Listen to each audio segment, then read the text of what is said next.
All right, it's Washaholic Wednesday, and I'm Mike Hinderleiter, the Dean of PowerWash at PowerWash University and PowerWash.com. And today, I want to talk to you about how this 6-foot section of rope, can't get it all in the video, but I'll try, reminded me about the challenges we face in life, the choices we make to accept those challenges, and what I did when I had to face this 6-foot section of rope.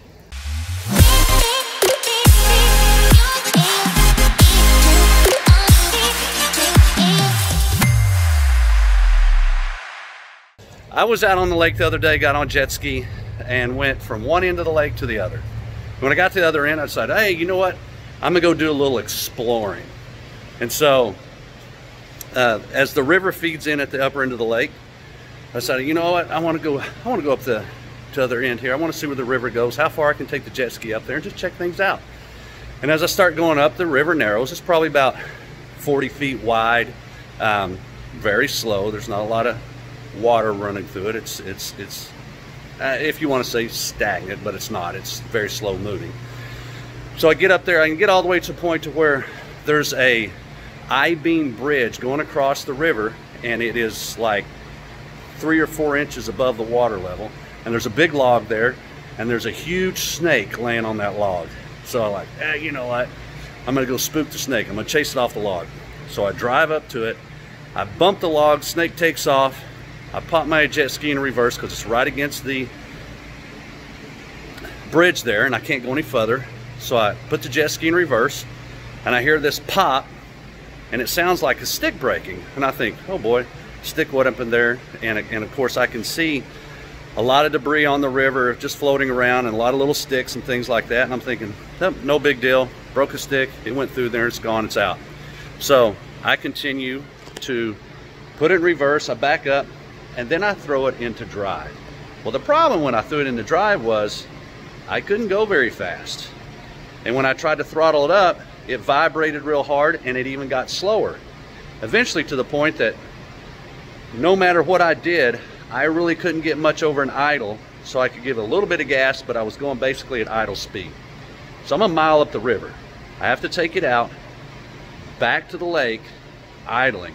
And the whole time as I'm driving, I'm thinking about, what am I gonna do? How am I gonna get this stick out of there?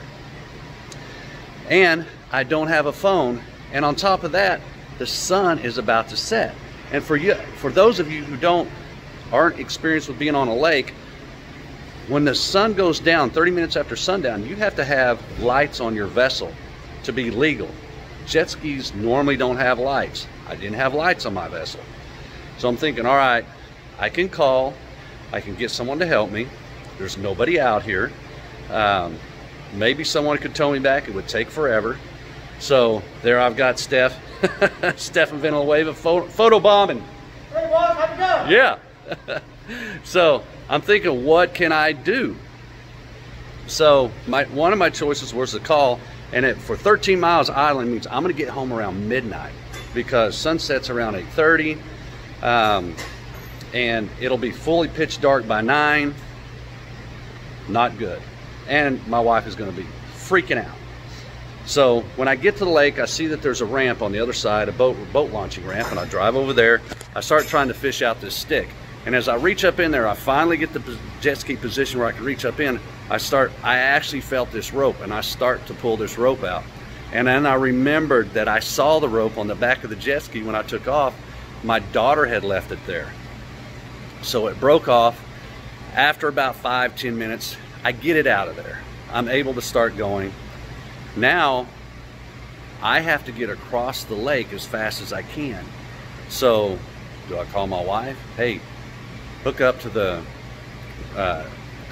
trailer, bring me the trailer, load up the jet ski, take it home because I don't know if I'll make it back in time, or do I go for it? Well, I went for it. And the jet ski goes 50 miles an hour, and it was a windy day. So I'm hitting white caps, I'm bouncing all over the area, all over the jet ski trying to get on there. That's my little brother Troy, trying to get back on time. And fortunately, I made it in time. But the point of the story is that we all have decisions to make. We all have challenges that face us in life, and we all have problems and hurdles to overcome.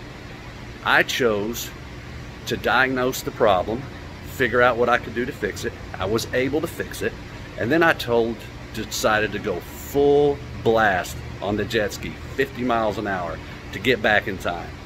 And I'll tell you what, it bounced me all over the place. It beat the crud out of me, but I had a blast doing it. And I'll tell you what made it so much more fun was the fact that I was overcoming a problem and I was proud with my results. That's what made it feel so good, and it was a blast. So that's my tip for this week's Washaholic Wednesday. Don't be afraid to face your challenges, overcome your problems, and make things happen in your life. I'm Mike Kinner, Dean of PowerWash at PowerWash University and PowerWash.com. I'll see you next week. Have a safe and successful week.